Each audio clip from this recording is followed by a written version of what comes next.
Pitchers and catchers officially reported at Camelback Ranch, and we got some good photos of them. The main story was Clayton Kershaw. We'll talk about his comments about his decision in the offseason, what he could look like this season coming up, and if we wanted a statue in front of Dodger Stadium, what would it look like? That's coming up. So let's get Locked On Dodgers. You are Locked On Dodgers, your daily Los Angeles Dodgers podcast. Part of the Locked On Podcast Network, your team every day.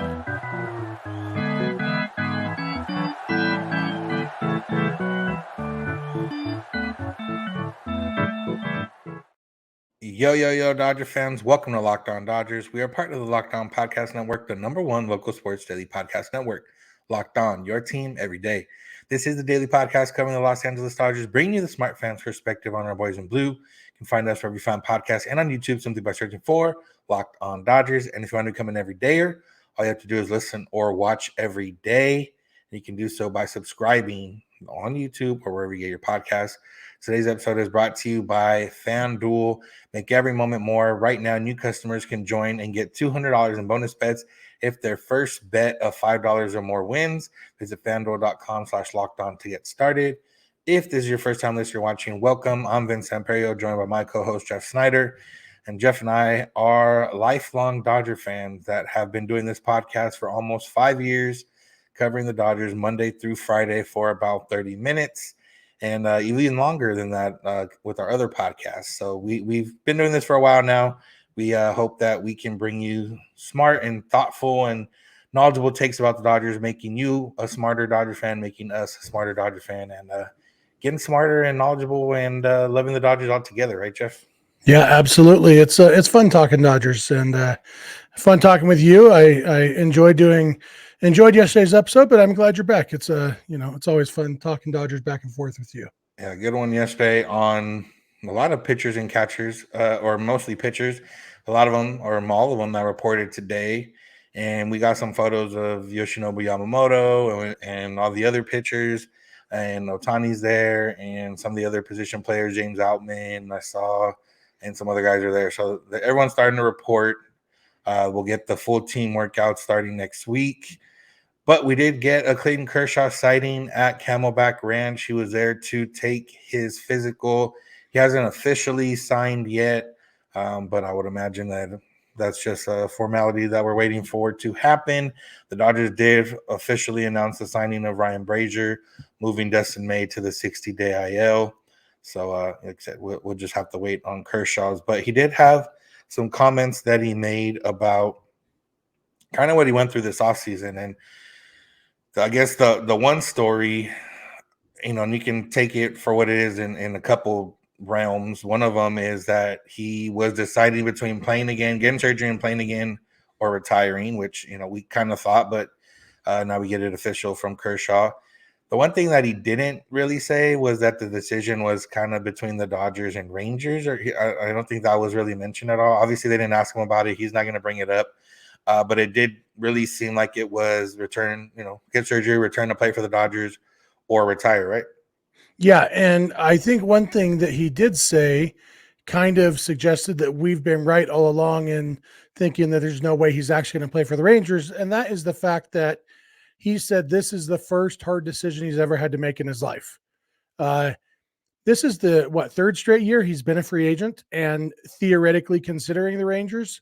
And so the fact that he doesn't consider the last two free agencies hard decisions kind of tells you he was never going to play for the Rangers. It's always been the Dodgers or retirement. And ultimately that's what it came down to this time. The reason why this one was a lot harder was because he had surgery. And that's the first time in his life that he's had surgery. He's obviously spent plenty of time on the injured list over the last 6-7 years, but never with something as major as shoulder surgery. We're going to dig in the next segment about, the outlook from that. But I think that's what made the decision hard for him was not knowing physically if he could keep doing it. But one thing he said was that the way last season ended last year for the team and for him personally was not fun. And he didn't want to go out that way. And, kind of seems like the stuff we've been saying all offseason about Kershaw is pretty accurate, as accurate as it could be without actually having an inside line to him. Yeah, the official quote that he had about the decision was, quote, "I really never made a big decision in my life. I got drafted by the Dodgers, married the same girl from high school. I didn't really have many decisions to make along the way. This was kind of the first offseason that I had some choices to make, and it wasn't easy, but I feel really good about it now." And he went on to kind of talk about getting ready for the season. He said the freedom of not trying to get ready for a full season is kind of nice. It's just going to be a sprint when I get back. There's a little bit of comfort in that. He says you don't have to be ready April 1st. You can be ready whenever that is in summer and kind of be ready to go. So, for him, it was, like we said, a decision of retirement or come play for the Dodgers. He did note that, he was excited about all the moves the Dodgers made in the offseason and wanted to be a part of it. And, for all the things Kershaw's done for this franchise, for him to come back, even if he was coming back just to try to ring chase, there's no qualm in that. But realistically, he's probably going to come back and contribute in some way. Yeah. You mentioned he took his physical and then he actually got on a plane, flew back to Texas. He's going to have an interesting schedule back and forth a little bit during spring training. And then he'll be with the team at home during the season, but at home in Texas during road trips, at least to start the season. Obviously that'll change as it gets closer to him returning and as his kids finish up their school year. But the reason I bring that up is he's back in Texas now, which means he's probably already heard it from Ellen, him saying that deciding to marry her wasn't really a decision. We get what he was saying, but even if it's a girl you've been dating since high school or junior high or whatever, getting married is still a pretty important decision that Clayton made. But this one, I think we do expect him to really contribute. And one of the things he said is he doesn't want to come back and be average. He wants to be good, and that's what his goal is. And and like we talked about the other day when we heard that he was coming back, I don't know that the Dodgers are necessarily counting on anything from him. Anything they get from him will be a bonus. But once he is back in pitching, yeah, the expectation is that he's going to be really good, just like he's been basically every moment of his career that he's been healthy. He's been a very good pitcher, even though it's looked different over as the years have gone by. But he is the one constant has been when he's healthy, he's very good. Yeah. And, for the Dodgers, well, we hope that he's not needed by the Dodgers, which would mean everybody has stayed relatively healthy throughout the first part of the season. He did mention July-ish, August-ish as his time to return. He's already started that throwing program. And, that's a good sign to hear. We'll kind of get into everything else that kind of comes with the surgery and how he feels and what he thinks he could bring to the Dodgers. But yeah, like you mentioned, he's a little bit of not quite the Roger Clemens deal that Clemens got those last couple of years where he, really kind of determined what he wanted to do. But hey, getting to work out on your own time, getting to, be with the Dodgers when they're home, be with your family when they're not, not work, have the kids do whatever they need to do. I think it's it's one of those things that he deserves, and he's getting it. And hopefully, he comes back and does stuff for the Dodgers. Yeah, that's what I'm expecting. Yeah. So we'll have a quote from Kershaw talking about the surgery and what now we could expect, even more so after hearing that. So make sure to keep it locked on Dodgers. Today's episode is brought to you by Ibotta. We could all use a little extra cash in our pockets, especially with some of the ticket prices for the Dodgers this season. And you want to make sure you're getting cash back on all your everyday purchases, and you can do so with Ibotta. Ibotta is a free app that gives you the most cash back every time you shop on hundreds of items, from groceries to beauty supplies to toys, so you can make sure you're beating inflation no matter what you're purchasing. The average Ibotta user earns $145 per year, and that could cover the cost of a few different things, including some Dodger tickets. So go join the 50 million savers and earn cash back every time you shop from over 2,700 brands and retailers, including Lowe's, Macy's, Sephora, Best Buy, and more. Right now, Ibotta is offering our listeners $5 just for trying Ibotta by using the code LOCKEDONMLB when you register. Just go to the App Store or Google Play Store and download the free Ibotta app to start earning cash back remember to use the code LOCKEDONMLB. That's IBOTTA in the Google Play or App Store, and use code LOCKEDONMLB.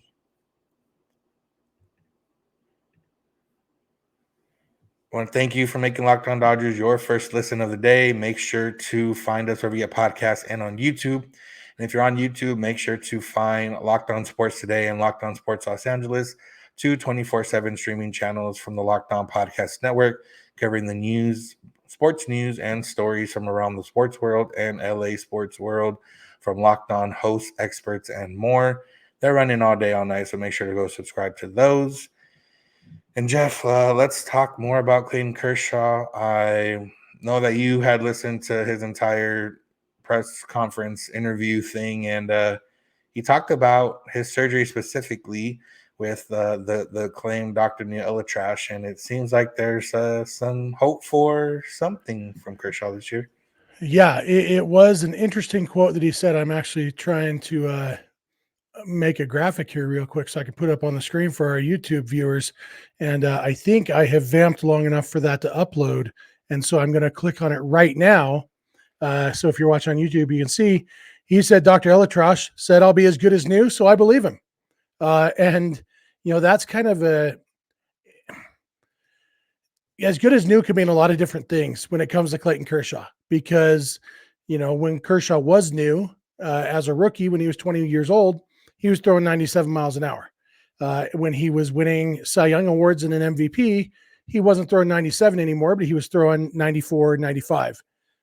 These days, even when he's been healthy, you know, quote unquote healthy, it's been more like 90, 91, sometimes not even hitting 90. And he's still been very good, like we talked about many times, with the off-speed pitches and the pitching acumen. He has remained an excellent pitcher. But I remember there have been times over the last couple of years when there have been hints about Kershaw's health and how his body just wasn't made to throw that hard anymore. And the fact that he's now had shoulder surgery, like, I wonder if as good as new means that we might actually expect somewhat of a bump in his velocity. I don't expect him to throw 97, probably not even 94. But I mean, you imagine if Kershaw got back a mile or two an hour on his fastball, with what he's learned about how to pitch off of his off-speed pitches, like it, I'm hesitant to even hope for it, but that phrase "as good as new" kind of has me hoping for it and ready to get my heart broken about Kershaw's lacking velocity. Yeah, I mean, good as new could mean as good as he was before he got hurt or before he started hurting last season. Without really knowing exactly what kind of surgery he got, and obviously it wasn't a full-on surgery like we've seen other people get in the past where it takes a full year to get back. I mean, he's going to come back in under a year from surgery. So, maybe they clean some stuff up. Maybe they're whatever. Maybe he does get that. The one interesting thing is, like, knowing that if he's going to be good as new, and he signed the deal with the option for next season, is it one of those where if he does try to sprint back, and get back, July, August, would that hinder what could be, the new part, and where he's just trying to get out there, and when he's throwing in July, August, it's more like spring, and maybe he gets it up toward the end of the season or whatever the case is. So we'll just have to see and see. Hopefully, if he did have a couple of takes more on his fastball, then that's interesting in the sense of that he could legitimately come back next season and pitch for the Dodgers again, and maybe even beyond that. It's one of those where I'm still hoping he gets his 56 Ks, the Dodgers win it all, and he can just ride off into the sunset as he should.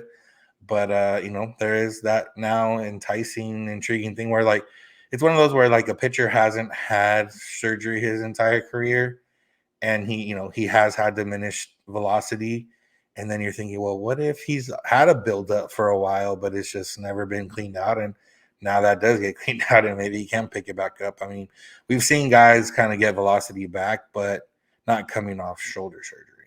Yeah, and we know that his family is a big consideration for him in what he's going to do.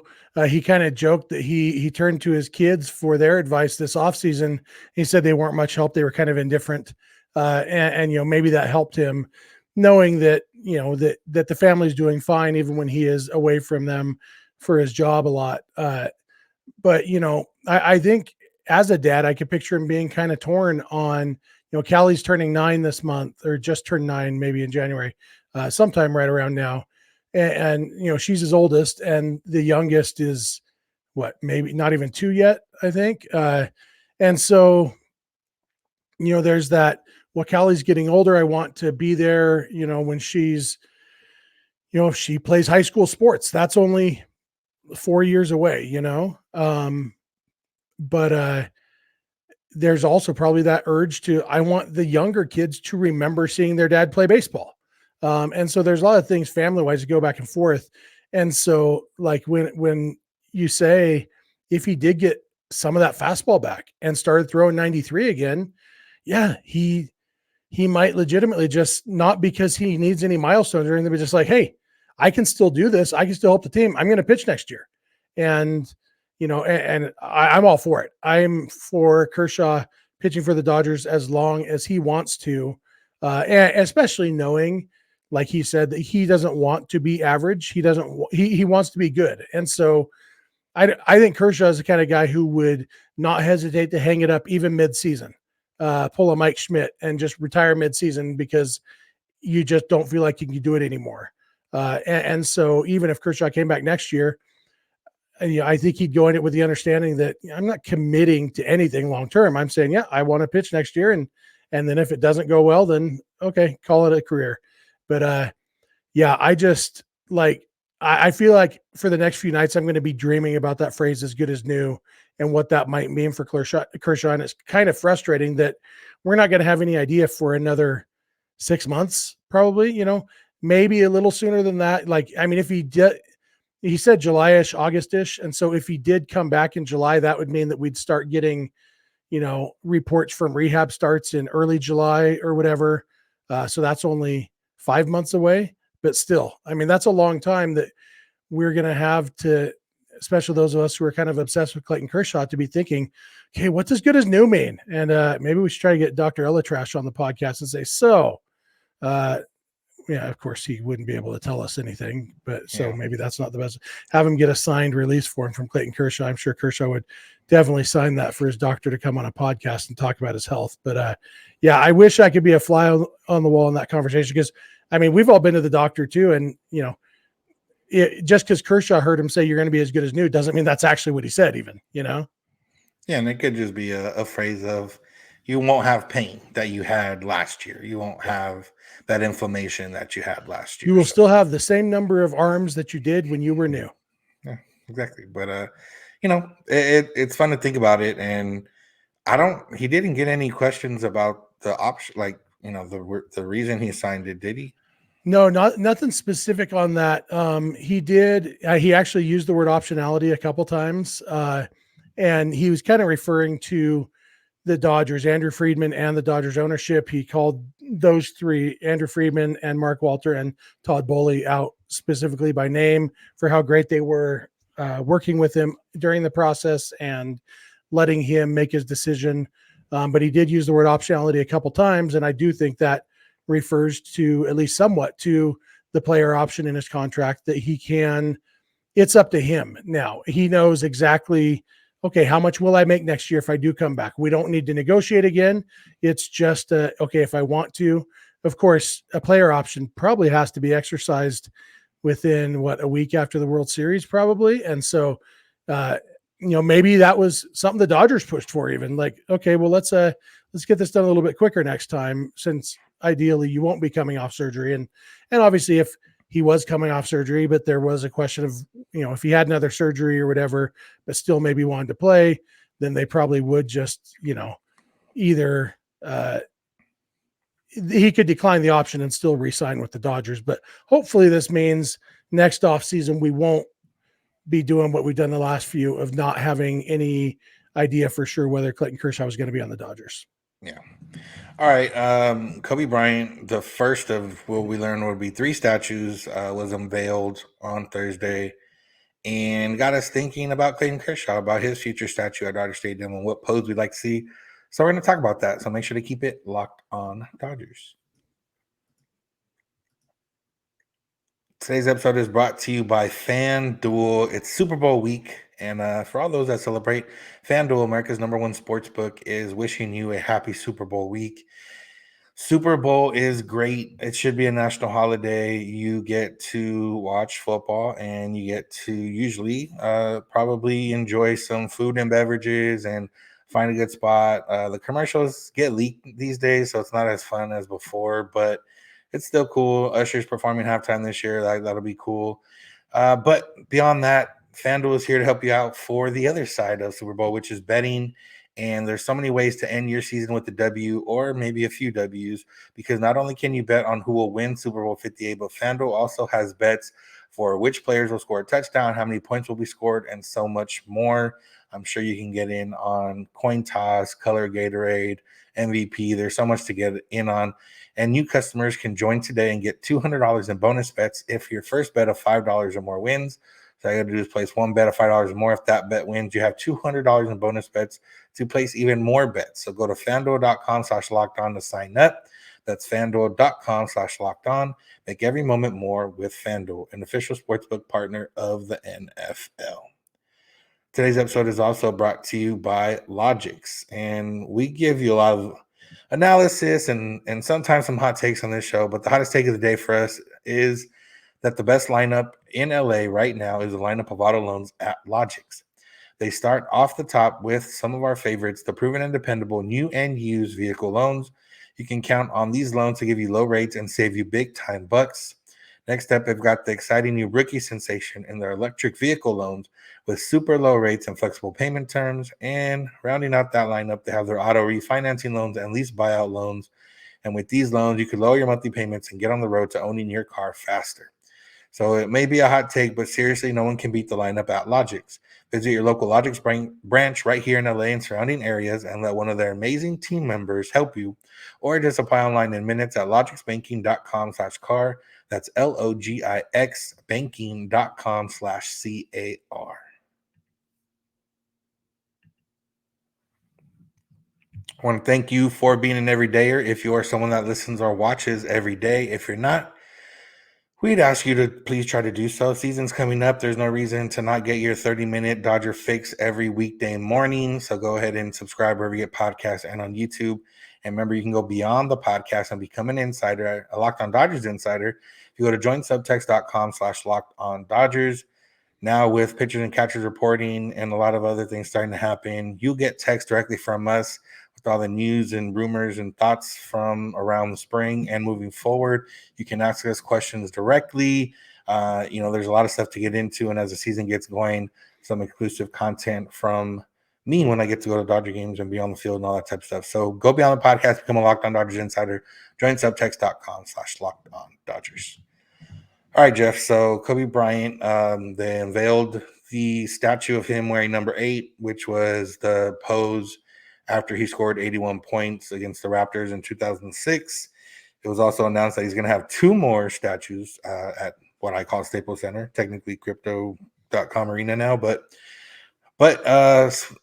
with all the Kershaw talk we had, and with him knowing that he's going to get a statue in the future, realistically, because the Dodgers have started doing statues now, we should talk about what kind of pose we want him to have when he finally does get his statue at Dodger Stadium. And no draft or anything. We'll just kind of talk about a couple poses that we each had in mind and go from there. So if you want to start it off.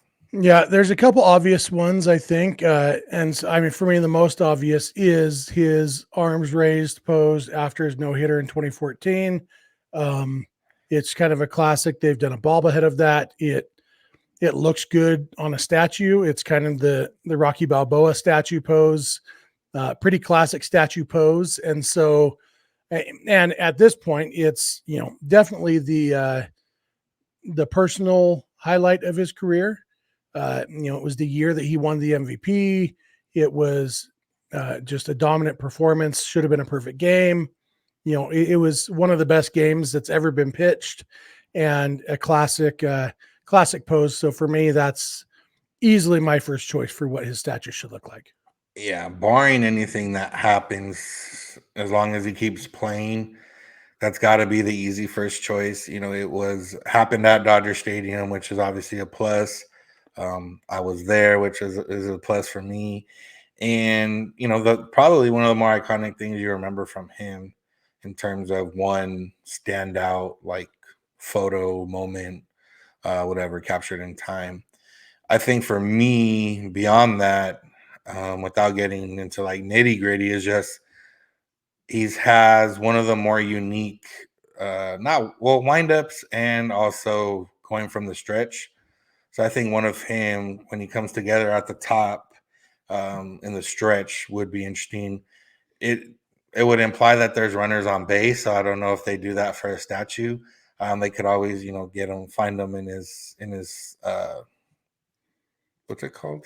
His wind up as well. Yeah. But I think that would be a good one for me, just because like that's Clayton Kershaw. If you're imitating him, or when kids grow up watching him, or if you think of Clayton Kershaw, that's the one thing I think of, is that unique way of getting the ball ready to go to pitch. Yeah. Along those lines, there's also, he's got a unique delivery, whether it's the windup or the stretch. If you're looking at him from the side, the shape of his delivery, like it's one of those that even if you don't, maybe you can't picture it in your mind right now, but if you saw it, you'd say, oh yeah, that's Clayton Kershaw, like the arms, like really long stride and everything. So maybe something along those lines. Although what my next thought that I actually had was, for me, the other moment of his career, I mentioned his top personal moment, but then there's the top team moment. And he had a pretty good pose there too. When the Dodgers won the World Series in 2020, he was running in from the bullpen in the outfield and pointed at his family. And so there's a kind of a pose of him jogging and pointing at the same time that I think would be fitting for Kershaw, that, because he is such a family man, that it's kind of a way of including his family in the statue without actually including them, because that's who he was pointing at. And so people who know the moment would definitely kind of get that association. So for me, I kind of like that idea. I'm interested to know, and I don't know if we saw this now, like, was he actually wearing a jersey that day, or because he wasn't gonna pitch, and sometimes guys just wear the jackets. I wonder if he did have a jersey on under. Yeah, I don't know if he had a jersey on under it or not. Probably. Not that it affects the statue, but now I never thought about that before. Until now. The other one I thought about, but it could be construed a different way, is we know his pregame routine and he has it down to the minute and everything else. And I think the other kind of lasting thing I have from Kershaw is him sitting on the dugout, sitting on the bench like before a game, where he's just kind of getting in game mode.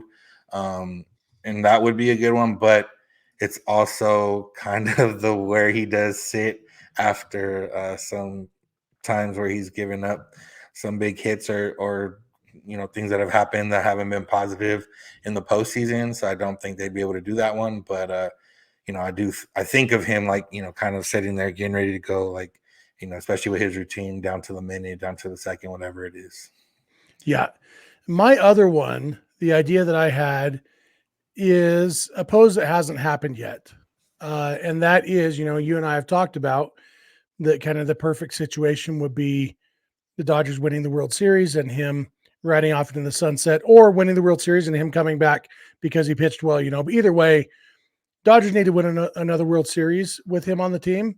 And this year, knowing that with his situation, everything, he probably wouldn't be one of their top starters in the postseason, and maybe not even one of their starters at all. For me, what makes a lot of sense is for him to be on the World Series roster as a piggybacker or a long reliever, and maybe the guy who in the clinching game comes in and actually gets to close out the World Series. Whether Dodgers are up 8-1 in the clinching game or whatever, and you say, all right, Kershaw, here's your moment. Because, we think about Rick Dempsey lifting Oral Hershiser up in the air. We think about Julio doing his thing and celebrating with Barnes after the 2020 World Series. There's all these, and even other teams, you can picture the end of these World Series, and whatever the moment is, I'd kind of like to see Kershaw have a World Series closing moment and have that be turned into a statue. So not to put any extra pressure on everybody, but that's what I need. Yeah. I wish they had won the 2016 World Series, and then it would be weird because you'd have to add Carlos Ruiz to his statue. But when he closed out the game 5 of the NLDS against the Nationals, that's the one time he's had that moment, other than his no-hitter, where he gets to have the, celebrate with the catcher and have him jump in his arms and everything like that. But obviously they didn't go on to win that series, so that wouldn't be something that they would consider probably. Yeah. Yeah. There's other poses that I don't think I've seen before from specific. I mean, they could always do a generic pose. I like the Kobe statue because it has the 5 NBA championships at his feet. Obviously, depending how long Kershaw plays and how many they win, I don't know if they could have the trophies at his feet, but he does have a lot of hardware that they could put there in terms of an MVP, Cy Youngs, and then hopefully at least one more World Series, and they could put a couple there. That'd be pretty cool. But yeah, I think if it's not the no-hitter one, it's going to be something that's happened here in the next year or two. Yeah. And, hopefully he will give us more statue-worthy moments over the next year or 2 or 3 or even 4, probably not going much more than that. But you know what? If he's as good as new, who knows how long he's going to pitch. Yeah. All right, Jeff. You got anything else you want to add?